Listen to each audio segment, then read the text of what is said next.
Selamat datang kembali di channel seputar hero. Bagaimana nih kabar kalian semua? Semoga baik-baik saja ya. Di video kali ini kita akan membahas asal-usul dari Ares. Ares adalah dewa perang di jajaran Yunani.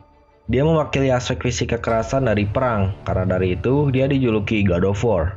Dia adalah putra Zeus, sang penguasa dewa Yunani, dan istrinya Hera sebagai sosok ibu dari Ares. Di DC, Ares sering diceritakan adalah musuh dari saudara tiri perempuannya, yaitu Diana Prince atau Wonder Woman. Jadi bagaimana asal-usul dari Ares di semesta DC? Simak video ini baik-baik.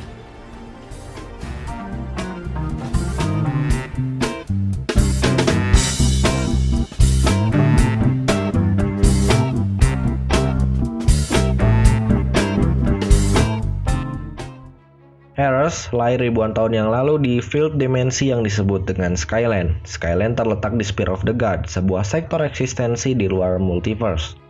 Skyland juga menjadi tempatnya para dewa yang disembah oleh makhluk yang ada di bumi. Bukan hanya itu, Skyland menjadi rumah bagi para dewa Asgard, Mesir, Jepang, Meksiko, Tiongkok, Anunnaki, Afrika, Roma, dan Olympus. Dia memiliki banyak saudara kandung yang juga mengisi tingkat dewa di Olympus. Dia jatuh cinta dengan Aphrodite yang sering dikenal sebagai Dewi Cinta. Kemudian Ares dan Aphrodite memiliki banyak anak seperti si kembar Phobos dan Deimos, yang masing-masing adalah dewa dengan aspek dari ketakutan dan teror. Karena banyaknya peperangan yang terjadi, Ares menjadi buas dan menjadi gila seiring berjalannya waktu karena perannya sebagai God of War. Semua dewa Olympus setuju bahwa Ares harus dipenjara sebelum dia melakukan banyak kerusakan. Para dewa Olympus membuat kesepakatan dengan Hephaestus, sang dewa api sekaligus dewa yang membuat senjata-senjata yang kuat. Para dewa Olympus meminta Hephaestus menempa belenggu yang akan mengikat amarah dan kekuatan Ares. Dewi Aphrodite diberi tugas untuk mengikat Ares dengan belenggu. Di luar dugaan, Ares ternyata memiliki kekuatan yang besar. Dia bisa saja melepaskan belenggu tanpa bertarung. Tapi Ares tidak melakukan itu. Dia dipenjara dalam dimensi saku yang diciptakan Zeus, di pulau rahasia Themyscira. Dimensi saku tersebut hanya dapat diakses melalui salah satu pohon yang berbentuk pelindung kepala milik Ares. Amazonian diberi tugas abadi untuk menjaga penjara Zeus, memastikan bahwa Ares tidak akan pernah lagi melepaskan amarahnya di multiverse.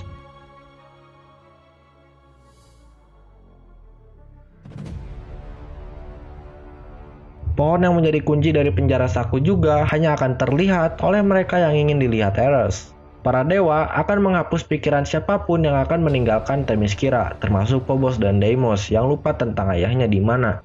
Karena Phobos dan Deimos menjadi aspek dari ketakutan dan teror, maka kelemahan dari si kembar adalah cinta, seperti yang dilakukan Diana kepada Phobos serta Deimos. Seiring berjalannya waktu, Ares menyaksikan Hippolyta, Ratu Amazon, melahirkan seorang gadis kecil bernama Diana. Ares meramalkan bahwa Diana akan tumbuh besar untuk meninggalkan pulau itu. Dan juga para dewa akan menyembunyikan lokasi Themyscira dari Diana, seperti yang dilakukannya pada dewa yang keluar dari pulau Themyscira.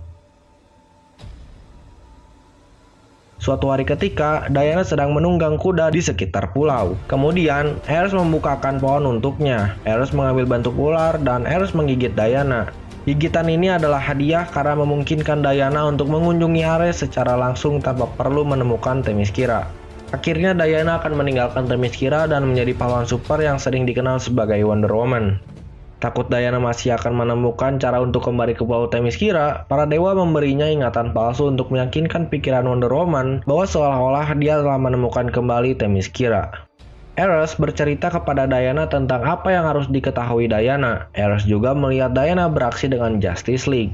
Beberapa saat setelah pertemuannya dengan Kale dan Wonder Woman, Ares disambut oleh kedatangan Grail. Ares mengetahui melalui kesadaran kosmiknya bahwa Grail adalah putri dari New Gods, yaitu Darkseid, penguasa Apocalypse. Grail dan Darkseid telah dikalahkan oleh Diana dengan bantuan astral Zeus. Lalu Grail dibiarkan menderita di penjara oleh Amazonian. Ares berbagi pengetahuannya di penjara dengan Grail. Ares menyadari apa yang seharusnya dia lakukan sebagai God of War, yaitu menjadi simbol keadilan dan menjadi pejuang bagi yang lemah. Dia kemudian menggunakan kekuatannya untuk mempengaruhi Grail, membuatnya membunuh dengan pedang God Killer. Hal ini menyebabkan Themyscira runtuh. Tanpa Ares sadari, dia muncul kembali dengan konsepnya yang masih ada. Yang biasanya Ares penuh dengan amarah, kini berbanding terbalik. di mana dia menjadi pemimpin lokal pemberontak melawan pemerintah negara. Ares merasa bahwa pemerintah Durovnian menahan rakyatnya dalam tirani, dan itu adalah tugasnya untuk membebaskan mereka. Karena Durovnian adalah sekutu Amerika Serikat, Steve Trevor dikerahkan di sana untuk membantu pemerintah Durovnian. Jadi Diana juga ikut terlibat. Ares menyambut Diana dengan tangan terbuka, menjelaskan kepadanya apa yang dia lakukan dan ingin menjadi pejuang keadilan. Diana menyadari bahwa Ares masih belum dapat memahami konsep keadilan. Ketika Diana menyaksikan Ares mengarahkan rudal ke desa yang bersekutu dengan pemerintah yang membunuh beberapa orang yang tidak bersalah. Sementara Ares terus berjuang untuk memahami apa yang harus dia lakukan untuk menjadi lebih baik dari sebelumnya. Aphrodite, istri dari Ares, karena beberapa alasan dia mengasingkan dirinya dari Olympus. Berkat bantuan Aphrodite, Diana mampu menghentikan Ares dari idenya untuk menghancurkan pemerintahan Durovnian. Ares kemudian memahami kesalahannya. Dia berbicara sekali lagi dengan Diana tentang misi barunya. Ares berharap bahwa Diana bisa membantunya untuk dia melakukan hal dengan lebih baik. Setelah berdiskusi dengan Diana, Ares memutuskan untuk mencari Athena, yaitu Dewi Kebijaksanaan, sehingga Ares bisa mengetahui bagaimana bertindak untuk menjadi dewa yang dia inginkan. Intinya, Ares di timeline Prime Earth ini ingin menjadi berbanding terbalik dengan apa yang dilakukannya di masa lalu.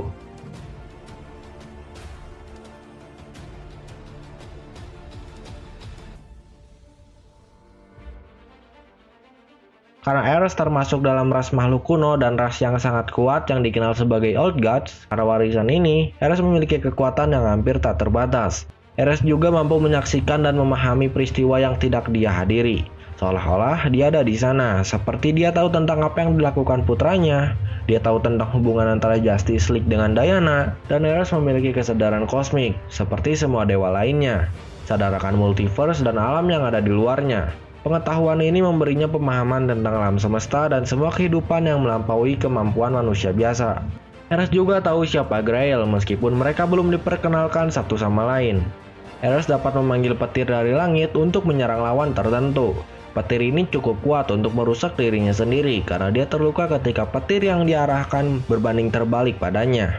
Ares dapat terbang atau melayang sepenuhnya tanpa bantuan teknologi apapun. Dia bisa melakukan perjalanan dengan cepat, bahkan melebihi kecepatan dari misil.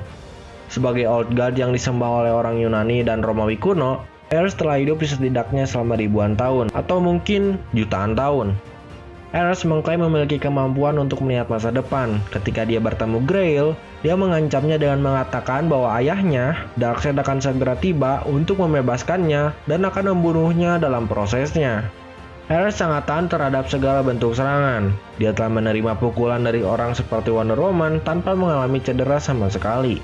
Ares adalah dewa dengan kekuatan yang hampir tak terbatas. Dia telah menangani makhluk yang sangat kuat seperti Wonder Woman. Dia juga menangkap dan melemparkan rudal aktif dengan mudah. Ares mampu menggunakan kekuatannya untuk menyerap ingatan orang lain. Proses ini sangat berbahaya bagi korbannya. Bahkan seseorang yang sekuat Wonder Woman menjadi lemah dan mulai mengeluarkan darah dari matanya akibat Ares melakukan hal ini.